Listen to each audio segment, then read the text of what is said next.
Na nani hapa? Kuna Ian. Ian uko cute. Others uko aje? Sasa unanitaka? Na kuna venye nakutaka. Okay, hapa nilikuwa na swali. Uliza. Ian, ukiniangalia hivi nakaa kabila gani? Mkikuyu kama sijakosea. Mkikuyu kwa nini? Kwani Wakikuyu ukaje? Wakikuyu number 1 hawana shape. Wako na sijui matako sijui iko huku. By the way hata wewe naona uko napiga lakini wewe ni Mkikuyu. So ni kusema Wakikuyu hawananga shape, hawana matako iko kwa mgongo. Yes, ndio.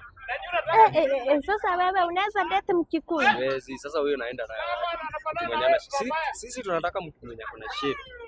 Unaona? Mwenye ni hata nikitembea naye yani hata wale wenye wameona wanaona tu wenyewe nikipata. Sasa mtu kama wewe sizienda na laita.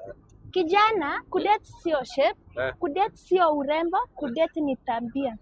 Kwa hivyo fikiria. Sasa unajua tabia yangu wewe. Wewe si unataka watu wako na shape? Si ndio watu waone vile nataka. Na kuhudumia, utakufa vibaya. Enda huko ukatafuta watu wako na shape.